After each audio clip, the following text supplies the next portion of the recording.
Water History, episode 123. Richard, what's going on? Nothing much, Charlie. I understand that you're recovering from a serious injury that, despite the rumors, did not occur because you were dancing in a raucous fashion at the nearest convalescent home with the female residents there. Not quite, not quite. No. I've had a long week. I essentially tore a muscle in my abdomen Saturday doing some tough guy stuff at MMA. And it's been really tough because you can't, I wear this super big brace that looks like a bulletproof vest almost. Show us the brace. Show Yeah, us we the can we brace. can make this the thumbnail. It's Go. it's this. Whoa, that's serious. So You also need to seriously get some sun on that belly. that helps a lot. Yeah, I haven't been out much. But it's been tough. You use your core for everything. Like Sure. I can't sneeze, I can't laugh, I can't burp without really feeling something. It's just God testing me though. God is saying to me, you can't have anything on your own with this. Where I think that we have the tendency to we'll pick pockets. I know I was essentially doing this with MMA where you work out really hard and get in really good shape. I did this, I did that, I put in the work, and it's just God saying you don't do anything on your own here. So I think that's just the big lesson here is that nothing we do is on our own.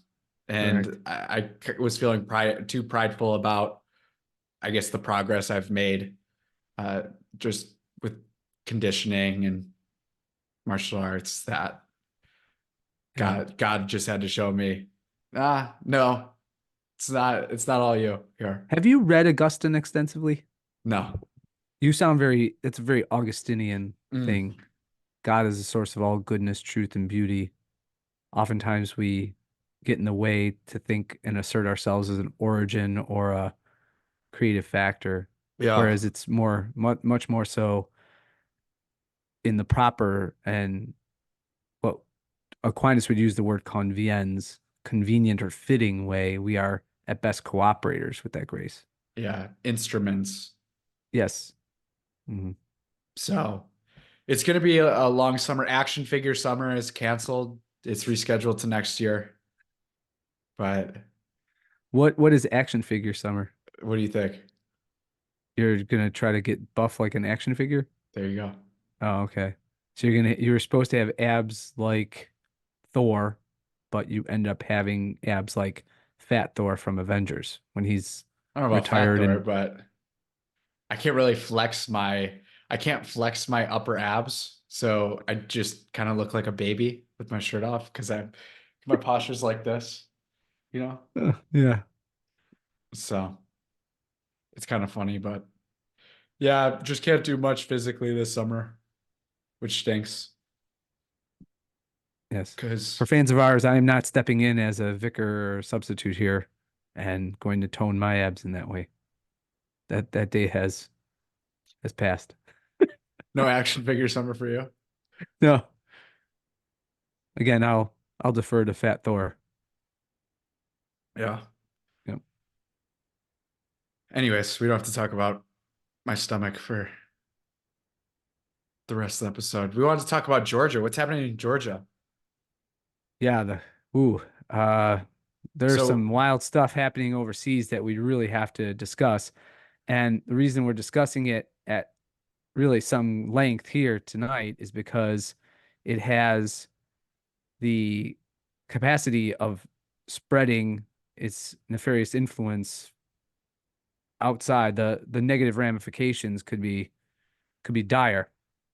So, as you for those of you who are watching the episode, I'm now presenting on the screen a tweet from Rebel Reaver, and he reminded us today, actually just yesterday, that the Prime Minister of Georgia has come out and emphatically stated that during a conversation with him, one of the European commissioners threatened him, that's to say, the Prime Minister of Georgia, the Caucasus nation, threatened him with the example of an assassination attempt on the Prime Minister of Slovakia. For those of you not paying attention to European and greater global politics, just last week, the Prime Minister of Slovakia was shot several times by one of his ostensible bodyguards. And it's still not clear, for whatever reason, as to what was the motive of this would-be assassin. So, hit with that, Charlie, and I'm going to transition really quickly to, Hey, who's his profile pic? oh, I believe that's Nathan Bedford Forrest. So, he's very much a sympathizer of the Confederacy in the South during the war, but he's also recognized, and we're talking about rebel River here. We're not talking about the Prime Minister of Georgia. I don't know what his feelings were on the American Civil War in the middle of the 19th century, but yeah. So he's very not only well read and really understands politics, law, history, economics, and the like. He really, what he included in the tweet is that he put, well, now the plot thickens. So much for a rules-based order. Now, why he put that in quotes, that phrase rules-based orders, because that is the refrain that so many of, particularly the European commissioners, but even the WEF, the WHO, the World Bank, and EC, all these commissars and bureaucrats and spokespeople all trot out and just babble on about what the purpose of preserving the current system is, that we need a rules-based order. Now, the next topic that we're going to tackle, just to hopefully whet everyone's appetite, is going to talk about the absurdity of even coming to the conclusion that such a rules-based order exists, particularly if you believe that it's the institution of the law that establishes such things. And faithfully, or not even faithfully, but diligently maintains order within society. You know, these institutions don't do these things. We're all asked to believe and then fake as though they do, in the phoniest admission or acceding as possible, or concession as possible.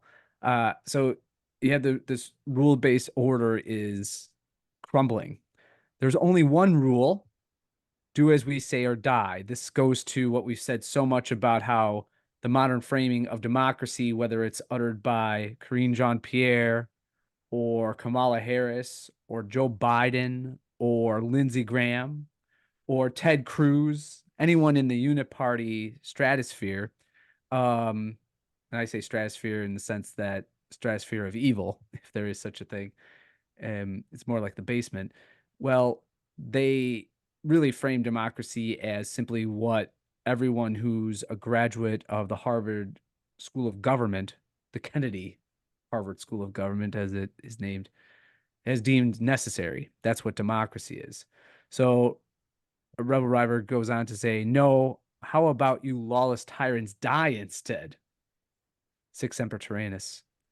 We see you now. The whole world sees you, and your rule, end quote, is coming to an end. So what is amazing is that this Prime Minister of Georgia felt so emboldened as to relay to the general public, both in his country, in Asia and Europe, but also to the world, that this is the plot that is going on to bring about a color revolution yet again in a neighboring country of Russia, one that has in the past fallen prey to CIA and Defense Department and other covert operations of the West. MI6 was certainly involved too in the past, of having Russia move into breakaway republics namely North and South Ossetia, which are provinces within Greater Georgia between Georgia and Russia, and attempt to start a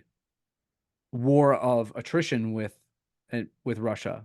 And you might recall that, Charlie, if you well, you might not recall because you were young at the time, but going back to 2012, 2013, 2014, there were skirmishes and even open conflict between Georgian forces and Russian forces, and it was all because the color revolution was inspired there, and the two nations that were said to be, especially Ukraine, but the other one being Georgia, that NATO was pushing for admission. People forget that Georgia was the other nation that NATO and the Obama administration and Hillary Clinton and those savage lizard people were pushing for entrance into NATO. Again, think about Georgia, a Caucasus nation in the northwestern portion of Asia, right? Joining the North Atlantic Treaty Organization. What what is this thing? Except an alliance that's meant to encircle Russia at this point. And then inspire greater global conflagration and conflict. That's essentially what it's doing. So Georgia was the other nation, and it's the other thing. Now you might remember when Ben Powell wrote "Socialism Sucks," the nation that they found to be the most advanced in terms of its free market capitalism I remember and that. the miracle of the economic recovery that transpired, especially after the oligarchs like Edward Shevardnadze after the fall of the Soviet Union were replaced in Georgia and others. I think Shevardnadze was actually Ukrainian, or he might have been Georgian, I forget.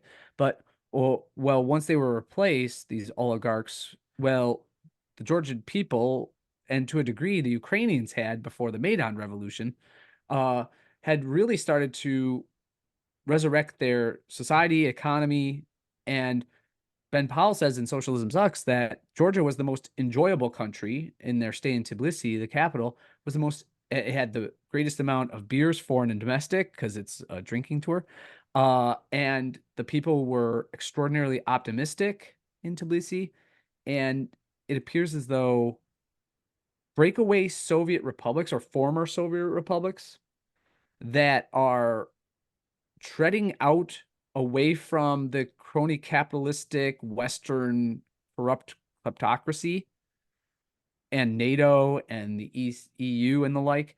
These are nations that have drawn not just the ire, but the intense interest of the globalist elites.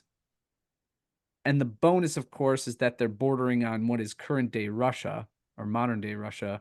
And Russia is the great enemy, or has to be for whatever reason, to fund weapons companies, defense spending, you name it.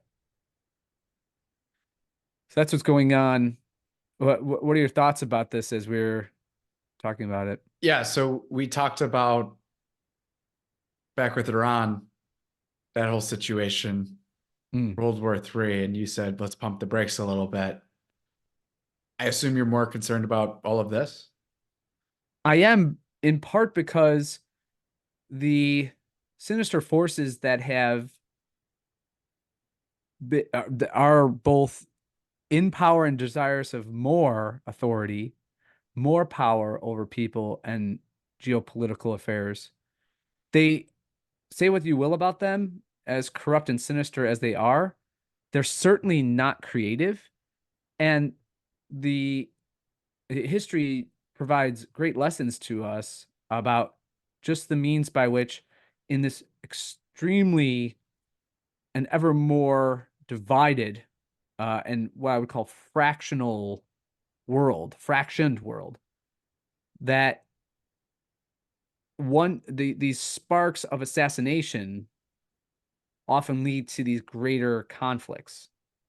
And sure enough, you have a prime minister in Robert Fico in Slovakia, Slovakia being a former Yugoslav republic. We also know Sarajevo is where just about what, 150, 200 miles away from that, from the capital Ljubljana, and or in no, that's Slovenia. Slovakia's capital is Bratislava. From Bratislava, actually, wait, forgive me. I have to go back on that. Slovenia was the former Yugoslav Republic.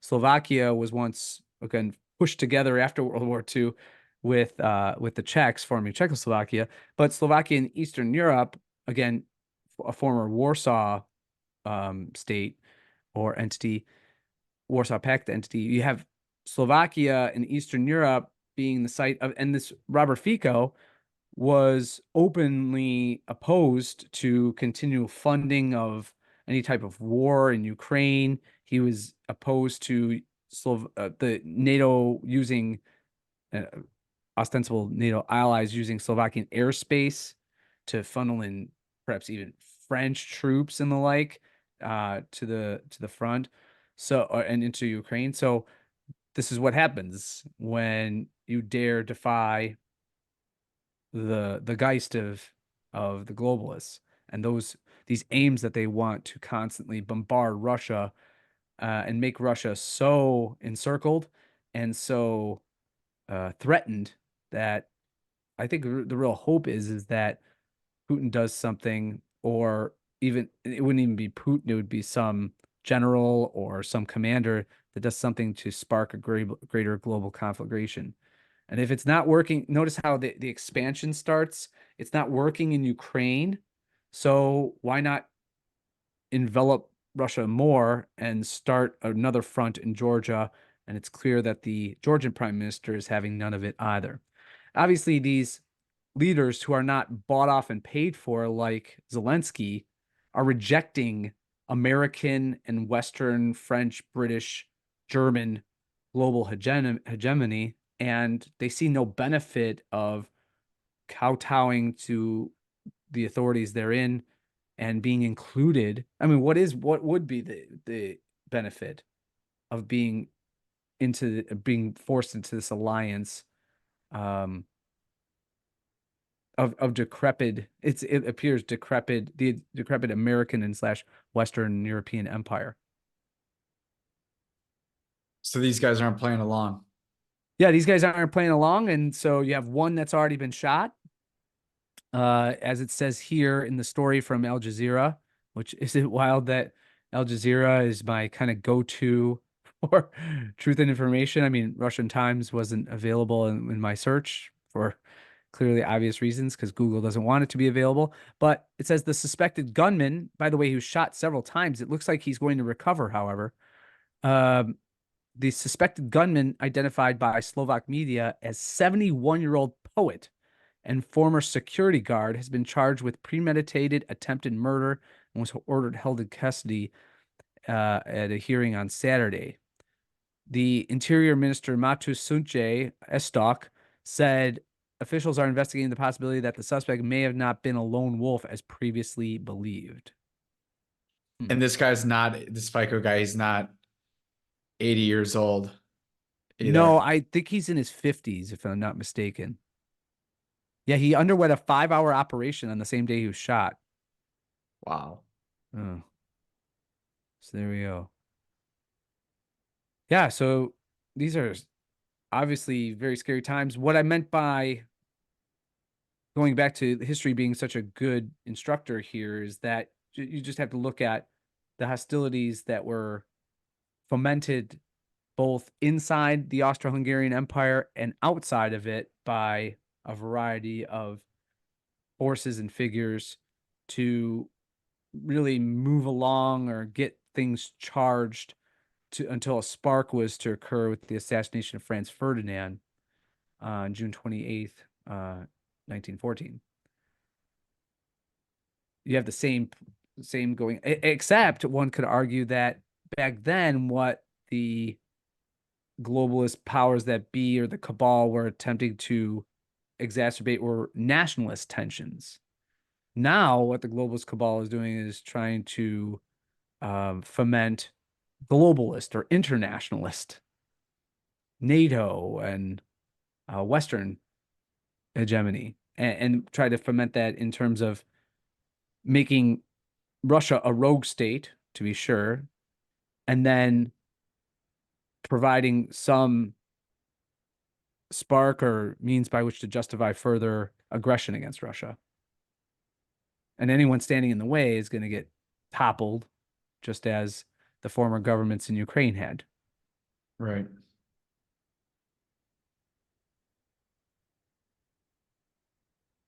It always gets deeper. It does. The rabbit hole keeps going. Yeah. A lot of these people have PhDs and it's all piled higher and deeper. And unfortunately, history has shown that so long as they get their way without a considerable vocal and effective awakened minority stepping in to serve as the ultimate obstacle in their way, so too do the bodies. You know, What's going on in the States? not much better things, unfortunately.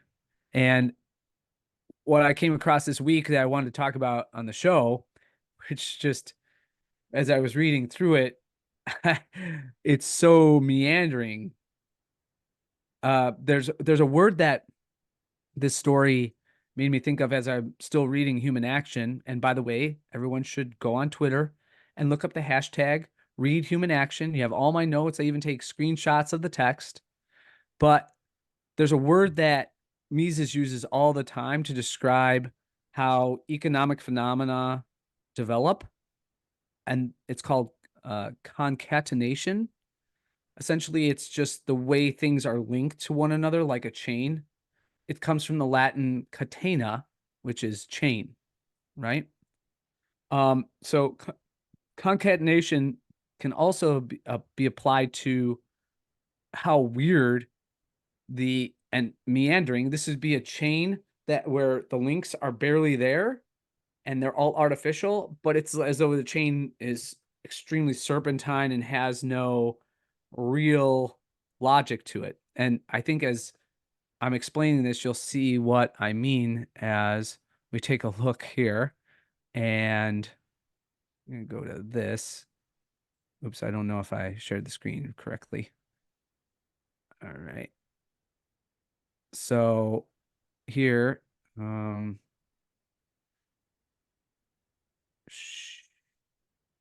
we go. Okay, so can you see that? The Beckett Fund? Yep.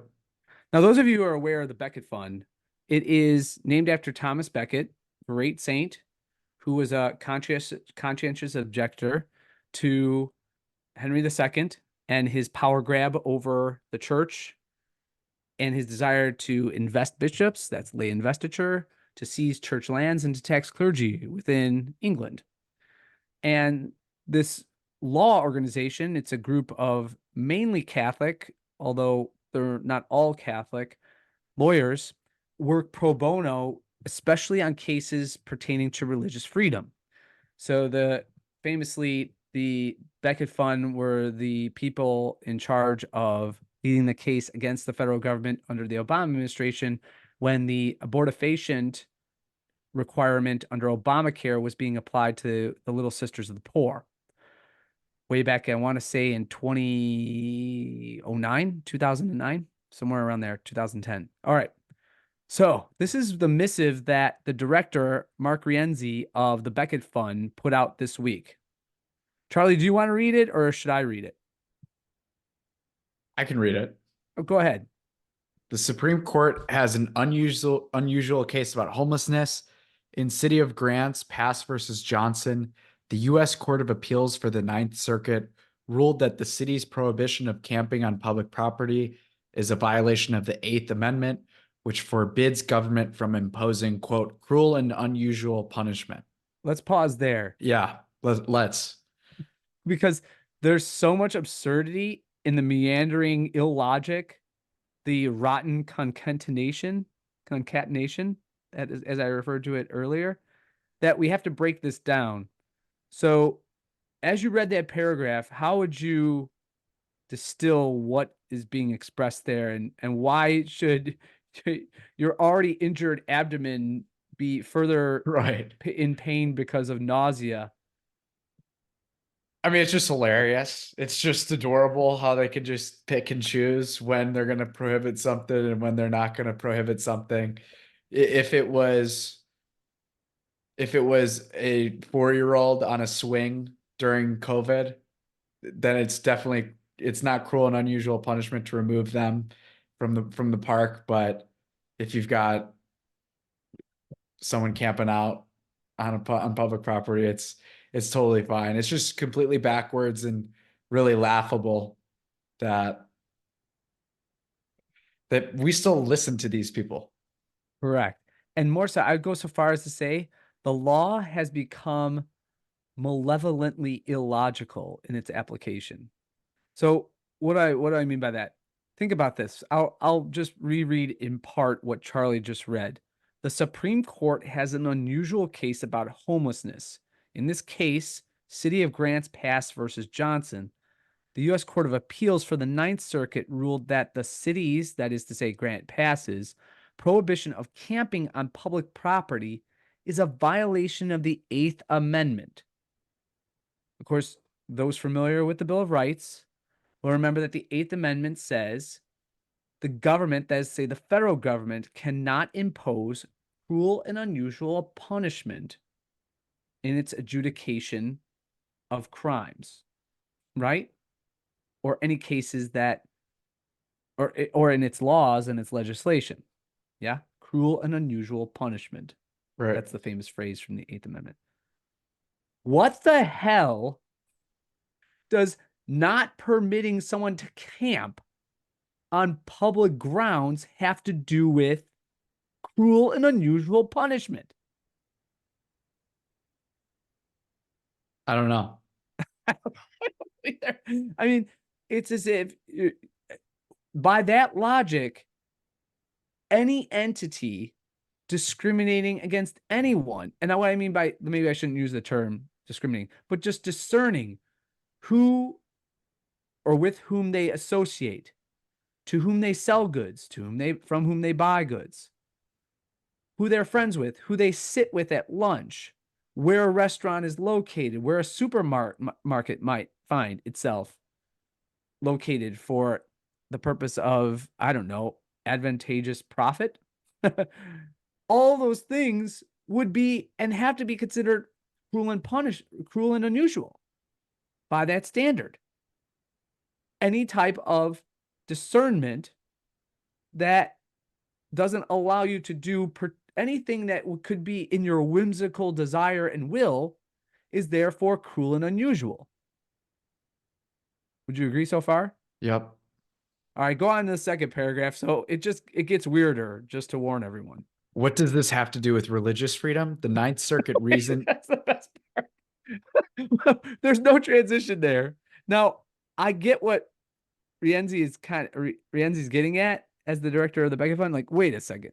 You might be wondering, I think that's just it. what does this cockamamie ruling have to do with religious freedom? Well, he's going to tell you. Go ahead. The Ninth Circuit reasoned that the city's laws were cruel and unusual punishment because there were not enough shelter beds in the city to house the entire homeless population. However, the court subtracted all the beds in religious homeless shelters when making its tally. We at Beckett were there to say that no matter what policy views one might have about homelessness, courts should not be allowed to discredit and ignore the critical work of religious shelters. All right, let's pause here. How ridiculously meandering is this whole case? So you have this Ninth Circuit, famously progressive Court of Appeals, saying that a city, Grants Pass, is in violation of the Eighth Amendment by imposing restrictions, prohibitions against camping on public property.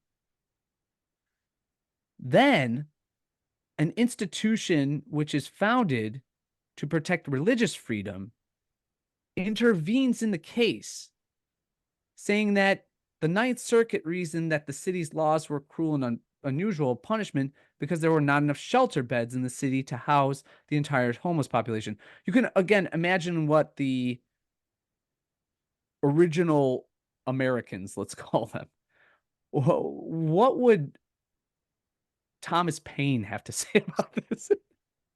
Right? Well, one thing my mind gets to, how deep does this even go with the beds? Are we just able to, like during COVID, remember when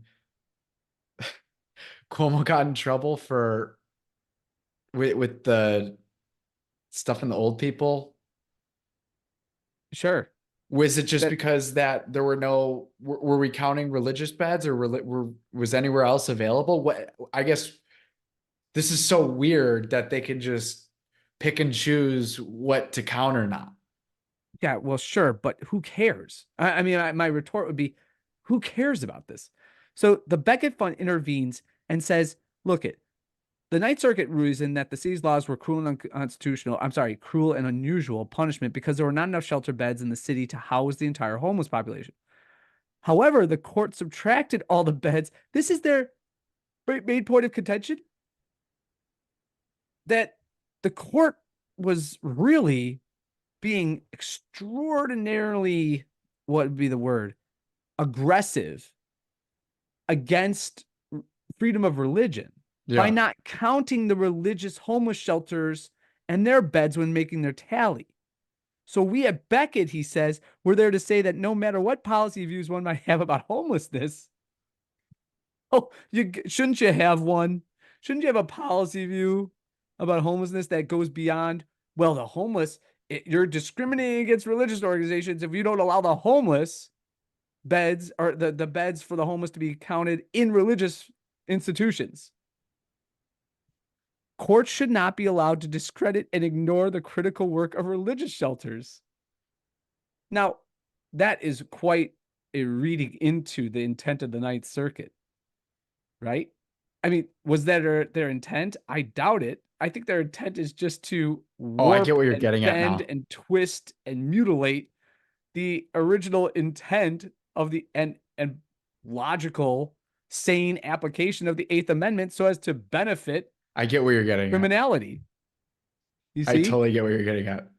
Okay. So go ahead and read I don't know the why that took me so long to realize. you're getting there. It's very complicated, this whole thing. All right, so go ahead. Our amicus brief. Our amicus brief at the Supreme Court points out that the Ninth Circuit's ruling relied on a misguided legal standard known as the Lemon Test that the Supreme Court overruled in its 2022 Coach Kennedy decision. Based on Lemon, courts for decades incorrectly applied the Establishment Clause, driving religious people and religious ideas out of public life. Justice Scalia famously called the unworkable Lemon Test a quote, gal in a late night horror movie that would not die. Even though Lemon was overturned, many lower courts continue to rely on it. We think it's time the Supreme Court put a final nail in the coffin. So what's your interpretation there? This is what lawyers do, right? They use precedent Right. to make even more complex, convoluted legal principles all the more opaque. Yeah. And thus, lawyers do what government officials do, because no one in their right minds, unless being paid a lot of money and compensated well above their real value, would ever devote their lives to doing any of this. This is just sophistry with a bunch of suits and ties and a black robed ignoramus, probably elected by the public, left to discern what is right from wrong, legal versus illegal, not even logically or historically consistent. Yeah. So, so he done this Lemon decision. Based on Lemon, courts have for decades incorrectly applied the Establishment Clause, again, that the federal government cannot engage in the establishment of an official religion. They've wrongly applied that Establishment Clause to driving religious people and religious ideas out of public life. So the contention of the Beckett Fund people is that what this case really is about, and what's really insidious about the Ninth Circuit Court's decision is not the fact that they're arguing that homeless people have the constitutional protection of being able to camp and reside essentially anywhere they see fit on public lands. Now, again, you and I are ANCAP, so we don't think there should be public lands, but let's just admit of their existence at the moment, right? So that this is what they're arguing. And then the Beckett Fund has to leap to, well, let's set that aside. Let's focus more so on the fact that they didn't count the beds that were supplied by religious organizations. And this is what we have a problem with. And furthermore, that they then say this Lemon test, no relation to Don Lemon, right, is really just a mechanism used by the government to oppose and oppress religious organizations from attempting to help people in society. And he goes on to say at the end, as you read, we think it's time for the Supreme Court to put a nail in the coffin. Read the last two paragraphs, Charlie. The court heard oral argument in Grants Pass on April 22nd, and we're awaiting a decision. Here's hoping, oh my gosh. Here's hoping that it, for any sentence that starts with here's hoping is not going anywhere, but right. Here's hoping that it further reads the Establishment Clause as supportive of the enormous contribution religious charities make in public life. Because that's what we have to be worried about. The taking of a case in which a municipal government ordered that camping on public grounds, their public grounds, by the way, is forbidden, right? Now, it's twisted and turned and mutated into the Beckett Fund for Religious Liberty, saying that the court better use this case as an occasion to further support and defend religious organizations in the proper application of the Establishment Clause to have the government and society coercively, in a coerced way, recognize the enormous contribution religious charities make in public life! Exclamation point. Go ahead. In the meantime, for more on the Lemon Test, listen to this episode of our podcast series. Did you know we have a podcast? No, and no one else does either. On how the First Amendment's religion clauses are supposed to work together. How the Lemon Test soured the First Amendment. You know, this is literally, you know what this reminds me of? What? This whole article. What does it remind you of? Meanwhile in Oak Park. No. What? Freedom Fest. No. Oh, yes, it does. Yes, it does. Great call. Great call. Why does it remind us of Freedom Fest? This would be a topic at Freedom Fest. Correct. Right. And thus, this is conservatives attempting to conserve things and ending up not conserving anything.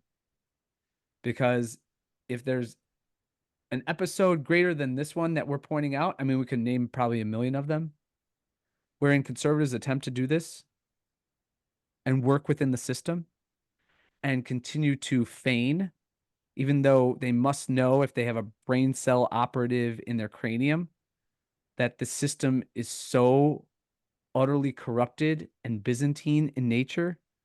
This is ridiculous. It's further ridiculous that the absurdity of it is shown in a piece like this or a missive like this. And sure enough, it reminds us too of the genius of John Hasness, that conservatives just can't break away from the notion, and most libertarians and certainly minimalists, minimalists, can't break away from this notion of the rule of law. It's simply a myth.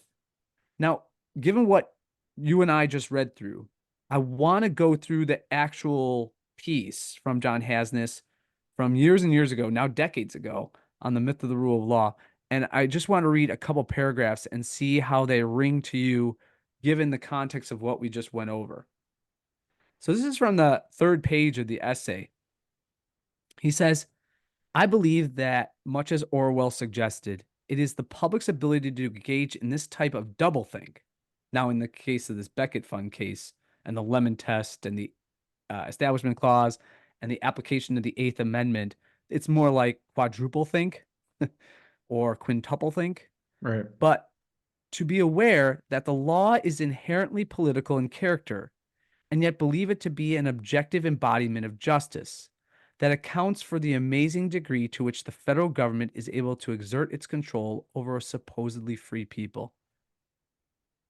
I would argue that this ability to maintain the belief that the law is a body of consistent, politically neutral rules that can be objectively applied by judges in the face of overwhelming evidence to the contrary goes a long way toward explaining the citizens' acquiescence in the steady erosion of their fundamental freedoms.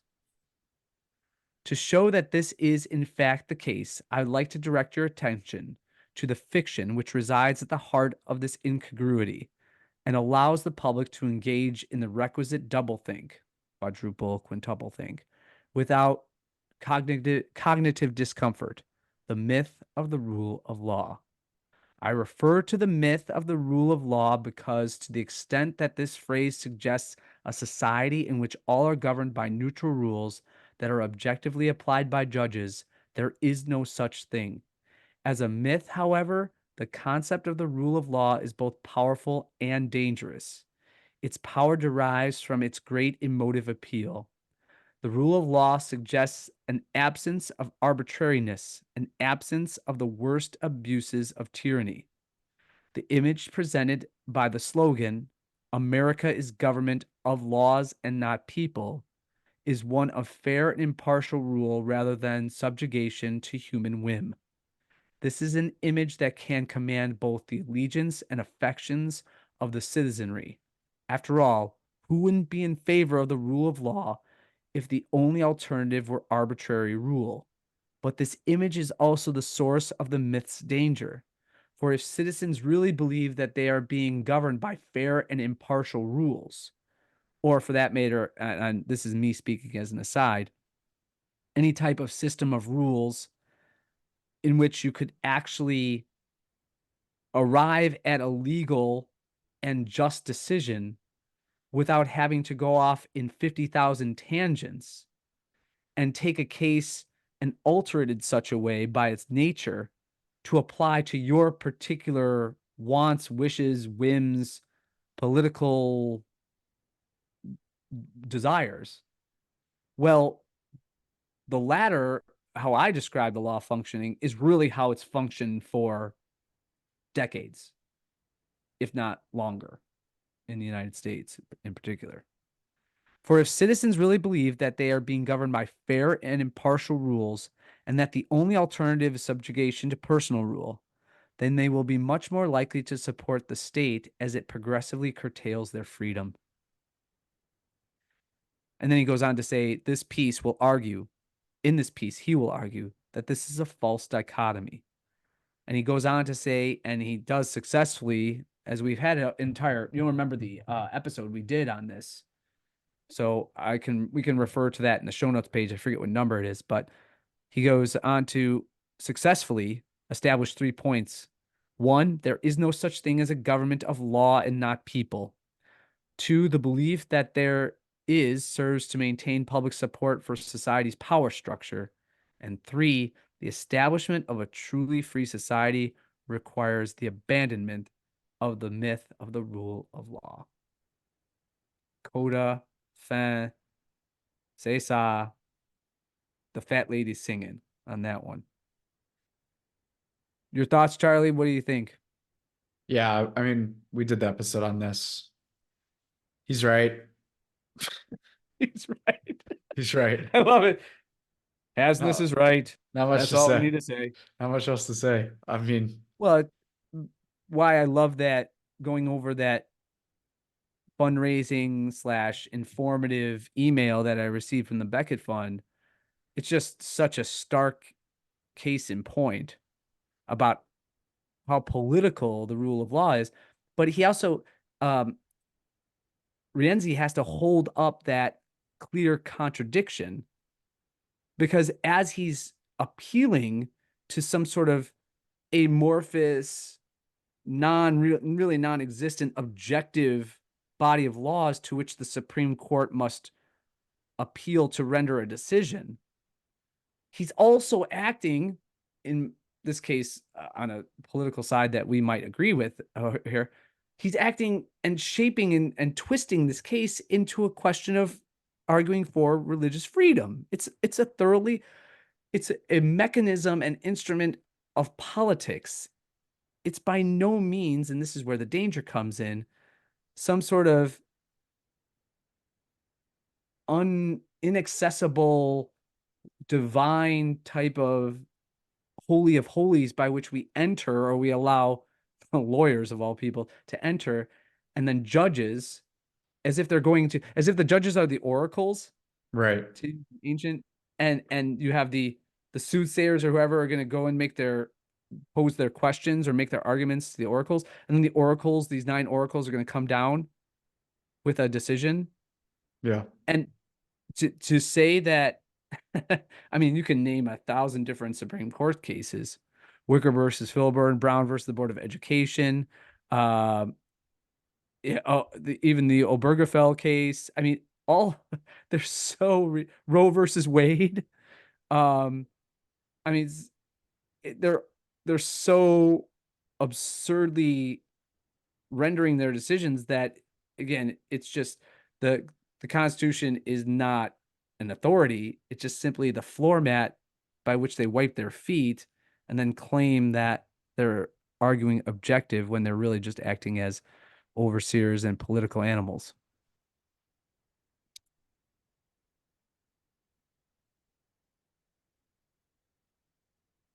Do you want to talk about a town that's ruled by political animals? The nastiest of them. Here it is. Meanwhile in Oak Park. The People segment. We're back. Meanwhile in Oak Park. We got a great week. Here we go. Woo! Climate change is real, so is climate anxiety. Climate cafes may help. That's the title.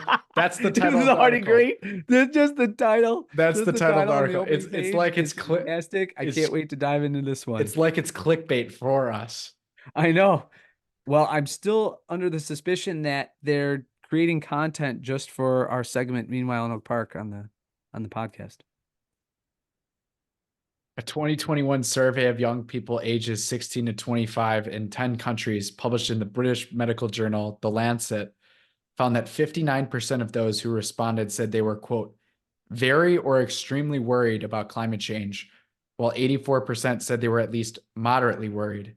This is from their extensive research about the polar layers and the various temperature changes and climatological science, right?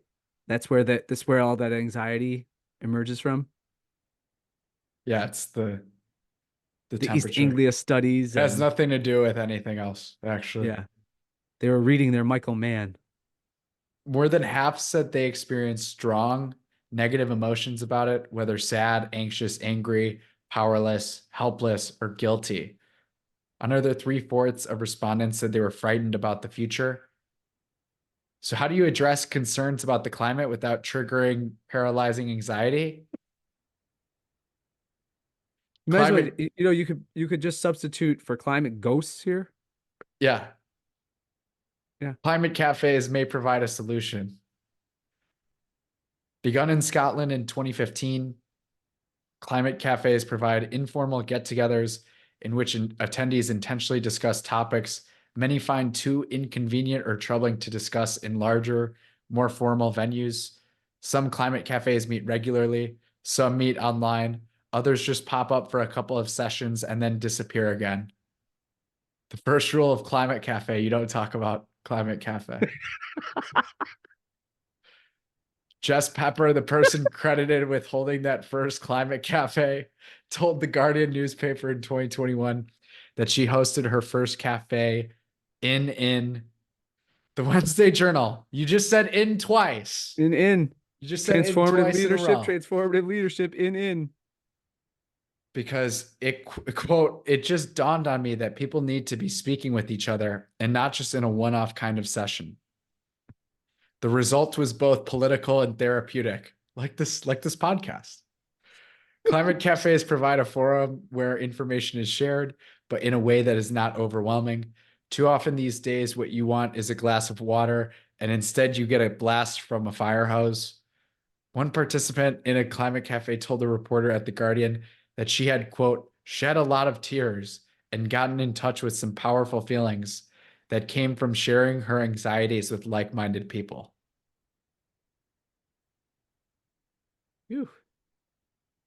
I love it. Wouldn't it be great if Delingpole made his way up to that cafe in Scotland for these climate and just said, "You're all watermelons. It's a watermelon hoax." I don't know. I don't even know how you really argue with some of these people. Yeah, there's no arguments, but he would just trigger them. And when I mean trigger, I mean like nuclear, go nuke. This is the next sentence. All politics is local, Mm. and you can't get much more local than a group of people getting together to discuss the issues. I don't know what they meant to say by that. They're being very political I by guess that all, syllogism. I don't know. I guess all their political conversations are local, maybe. Can you imagine that? Note the tendency, very progressive in nature, to draw everything into the political sphere, right? Yeah, Every everything's, conversation has it's to have a all political voting, it's tinge. all community. Yeah. Right. Whereas before you would have communities like it really didn't matter, especially in the operation of the market, right? It doesn't matter. In point of fact, I think, the other day Dave and Robbie were talking about part of the problem, how they're in Dave's little town in New Jersey where he lives now, there's a series of coffee shops, and the best one is the obviously militant lesbian coffee shop, and with whom he would share no political affiliation or similarities. But he says it's the best coffee. So my point being here is like, Wait, what was the point he was trying to make? he's saying, look, the progressive notion is that everything, every interaction, every social connection, every means by which we cooperate socially has to have a political tinge to it, or a political tie-in, liaison, connection. Whereas in the operation of market, I don't really care whether Bridgeport's the same way. Oh, sure. Well, I don't really care if it's once you find out. He's not saying that once you find out someone's a political affiliation, if you're unnerved by that, then or their ideological stances, that you shouldn't choose, or that you can't choose to disaffiliate yourself, right? That's not what he's saying. In fact, you should do that if that's your desire. But notice that in the operation of the market, Mises often uses this term, it's valueless. To say, as Adam Smith would say, the baker, the candlestick maker, the whatever, the farmer is providing a good or service at the highest quality at the lowest price to you. And therefore, in and of itself, it's actually quite a charitable act. But when you insert politics in everything, it corrupts it, because it's, again, the corruption of a coercive method over people.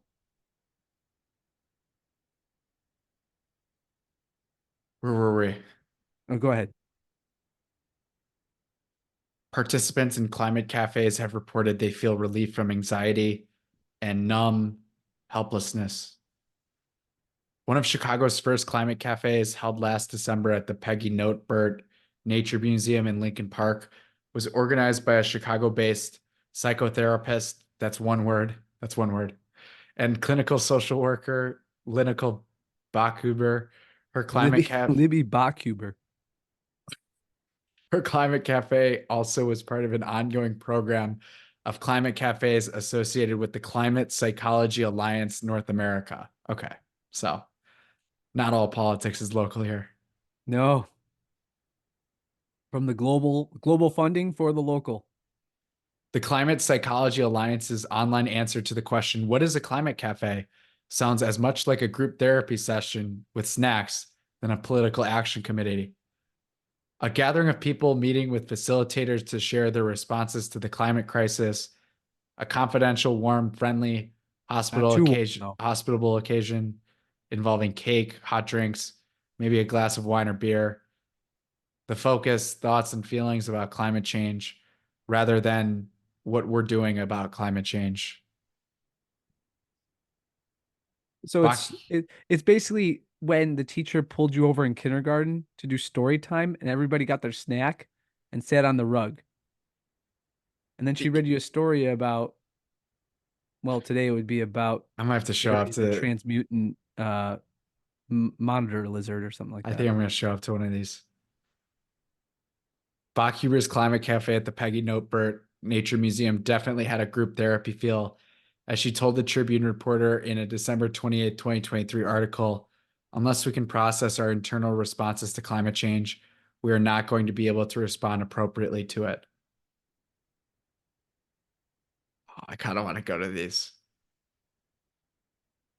The Chicago-based Climate Psychology Alliance North America hosts a virtual climate care the fourth Tuesday of each month, 6 to 7:30 p.m. Okay, so that's Get where that GoPro ready and let's go. Yeah.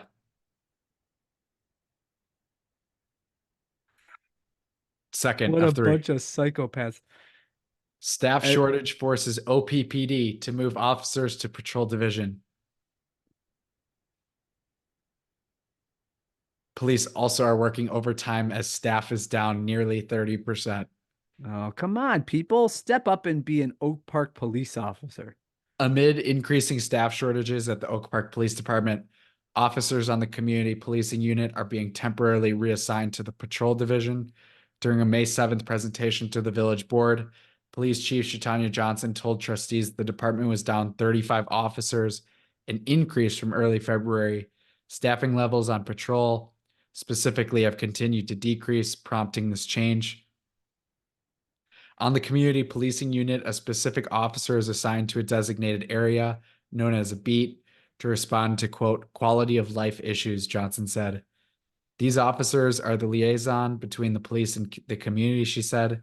They have a more intimate relationship with the residents within their beat or designated area. Patrol officers, on the other hand, respond to all calls for service throughout the village, Johnson said. Most officers on the community policing unit stay on their beat for a long time, Johnson said, but recently officers have been working overtime to make up for the reduced staff. The community policing unit had foot patrol officers in the downtown Oak Park area and in the business district, as well as 8 residential beat or neighborhood resource officers who patrolled in cars. Johnson said she does not think the community policing unit will suffer as a result of this change, but it will be different. Quote, the only time we make adjustments to beat assignments in community policing is if someone is reassigned out of that unit, Johnson said. They're reassigned out of the unit because they got promoted or they went to a different assignment. Okay, this is kind of a boring ass article. Yes, it is. Instead of those officers patrolling beats, the community policing unit will now have a general number for residents or visitors to call for issues beat officers would have handled. Someone will respond to these calls, but there won't be a specific person designated to respond, Johnson said. Imagine writing an entire article about this. As a result of this reassignment, Johnson said she thinks the department will see a reduction in overtime hours that officers have been serving. Quote, it's not to save money, but it's about officer fatigue and officer wellness, she said. Community safety be damned. While safety levels in Oak Park will be maintained, Johnson said some community engagement activities will have to be reduced. For example, the annual week-long youth basketball camp sponsored by the OPPD will not be happening this year. What happened to that liaison? The community outreach is going to suffer. Wow, that's actually really sad. That's really sad. At the May 7th Village Board meeting, Johnson said she's hoping to have around 95 officers by the end of 2024. The OPPD is budgeted for 118 officers. If the department can reach that goal, those temporarily reassigned to the patrol division may be able to move back to their beats on the community policing unit. The OPPD is anticipating hiring more officers within the next 4 months, Johnson said, after background investigations can be complete. She said she's hoping for at least 12 new officers. I suggest that they go to the climate action. Yeah, they need to let their they Psychology need to get it meeting. off their chest. Gonna get a lot. No, that's where they should recruit their new officers. I mean, the background check is gonna have to say Oh, that yeah. they are activists in Antifa or working with Greenpeace and the Sierra Club and you name your and that they have a Greta Thunberg poster in their bedroom. Quote, safety hasn't been compromised due to shortage. Compromise. Compromised due to our staff shortage. She said, we're still keeping the community safe. Oh, God. Last article. Unbelievable. Julian students stage walkout to protest climate of, quote, sexual harassment. No, this is a middle school, correct? Yes. Okay. It was sparked by what organizers said was attempted censorship of a poem written by a female student. Oh my God.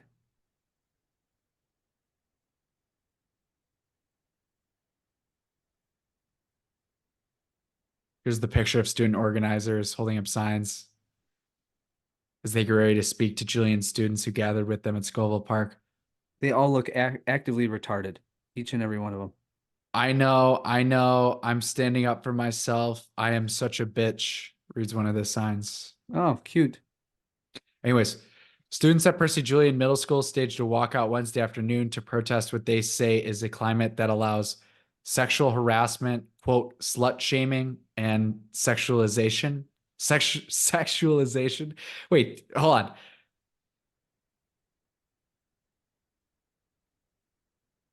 Students at Percy Julian Middle School staged a walkout Wednesday afternoon to protest what they say is a climate that allows slut shaming.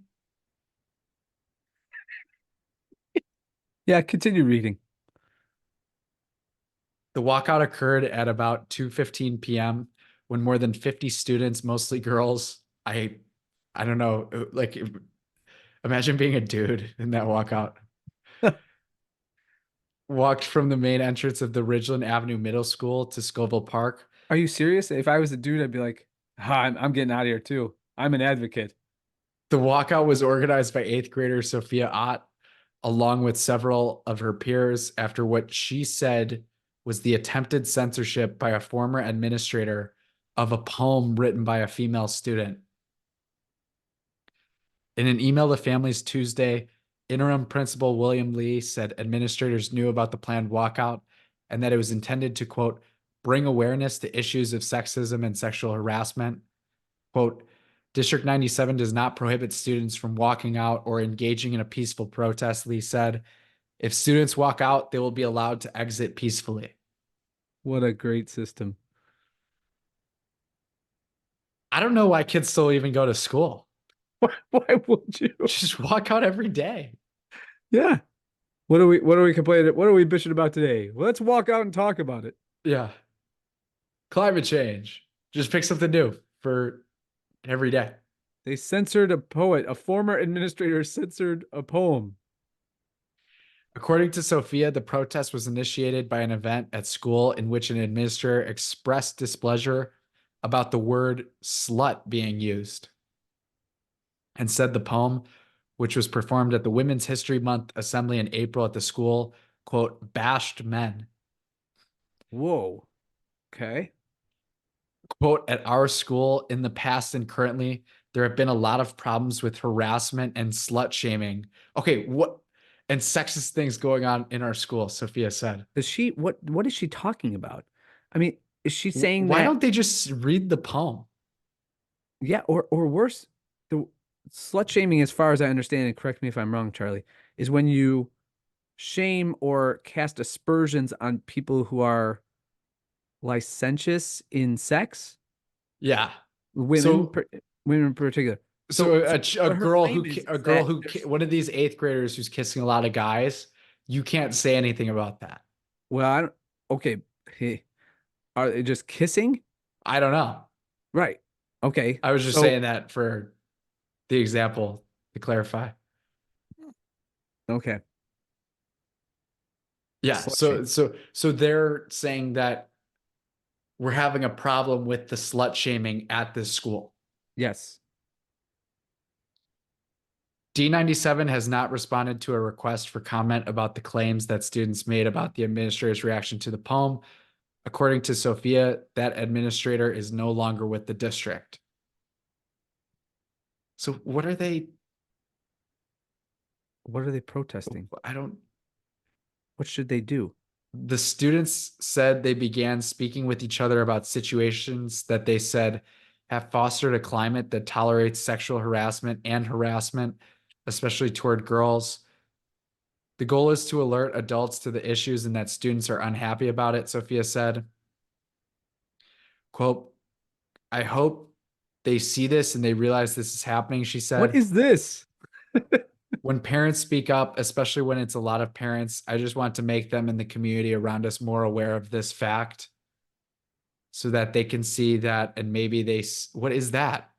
So that they can see that and maybe they can maybe they say something and then maybe something happens and makes this situation better for some people. Okay. That's the quote of the week. That's the quote of the week. I'm reading it again. I'm reading it again. This is eighth grader Sophia Ott, who I don't know anything about her, but I know this quote. She did say this. When parents speak up, especially when it's a lot of parents, I just want to make them and the community around us more aware of this fact so that they can see that and maybe they say something and then maybe something happens and makes the situation better for some people.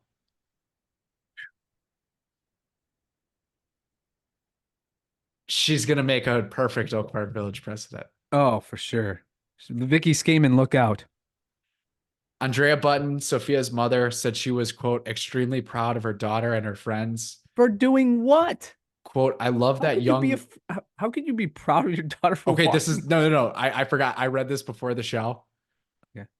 Don't look at the screen. Let me All just right. read this to you. Let me just read Okay. this to you. Quote, I love that young women and people assigned female at birth of this generation are owning their space, their power, and their right to feel safe in a world that too often presents them with opposition to those things, Button said.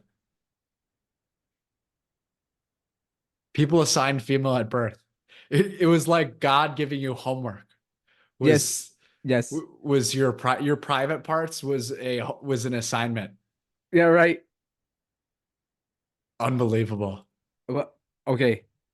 This is the epitome, which confirms what we already know, but I want to really express, repeat, and reiterate.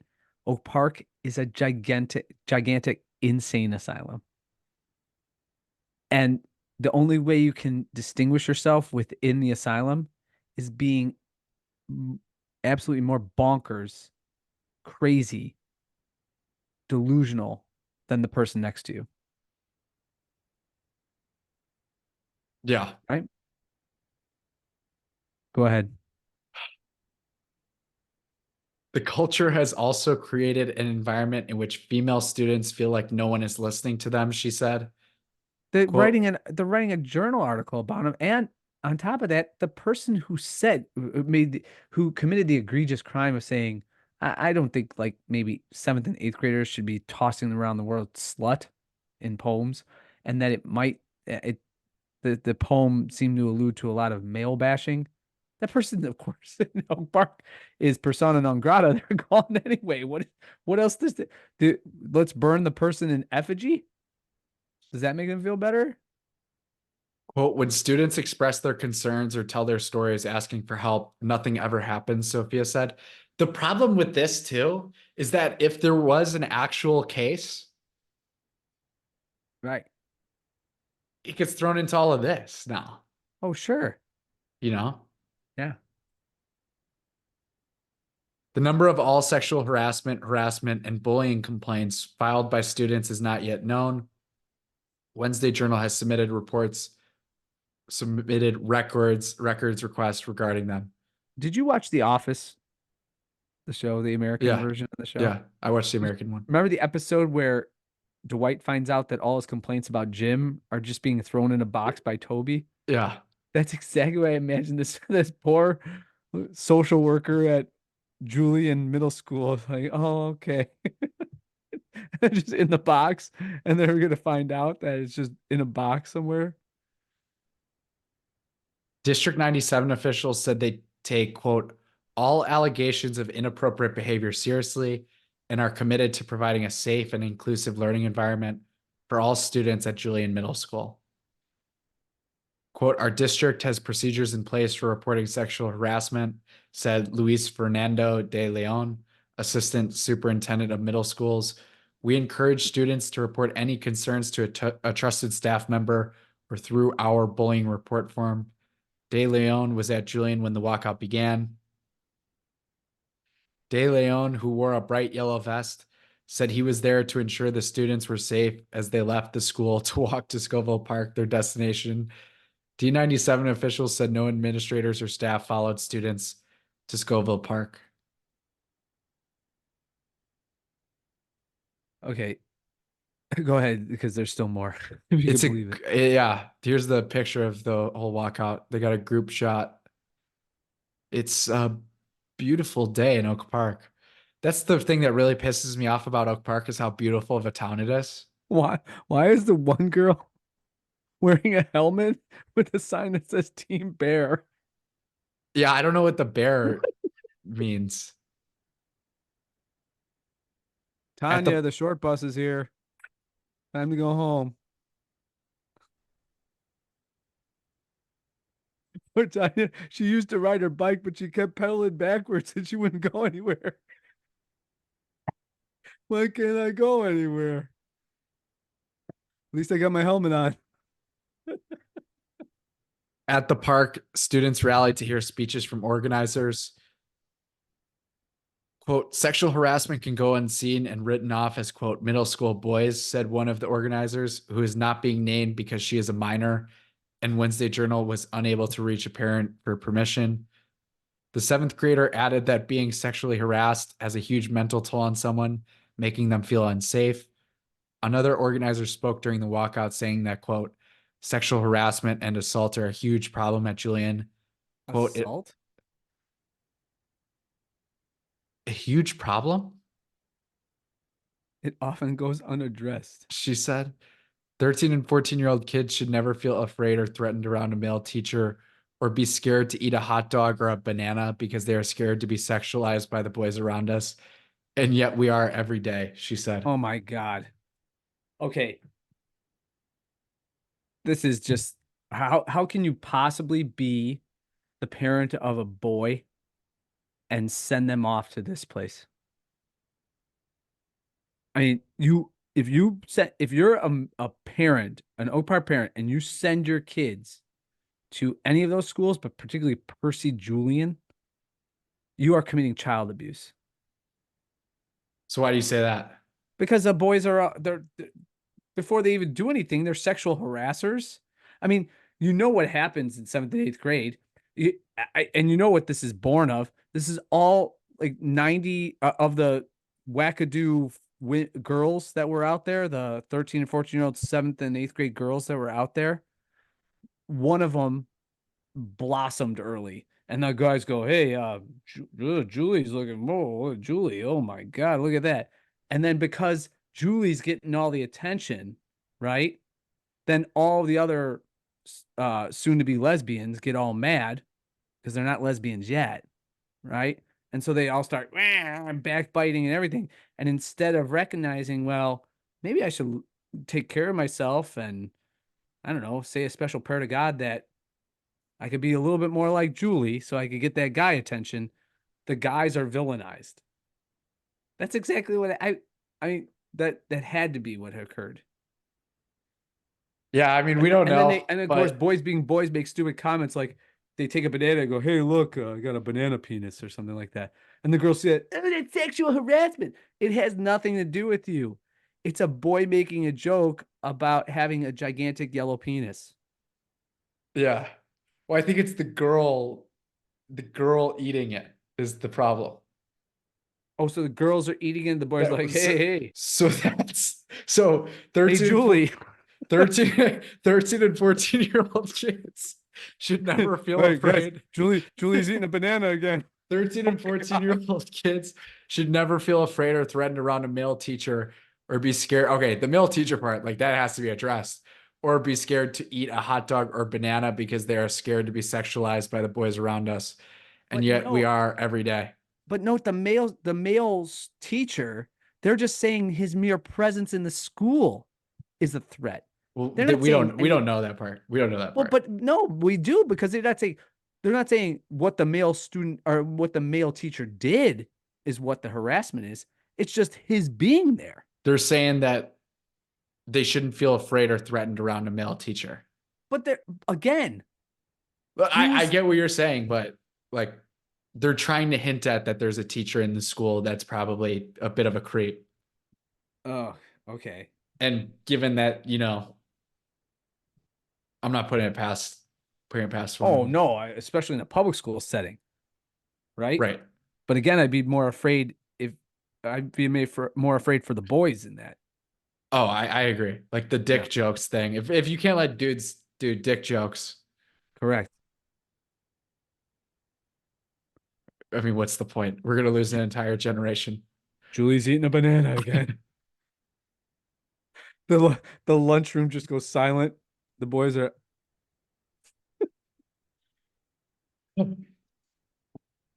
Oh, Miss Wagner, can I go to the bathroom again? shit, my abs hurt. That's funny. That's an episode. That's Meanwhile in Oak Park. Yeah, it is. Meanwhile in Oak Park. Meanwhile in Oak Park.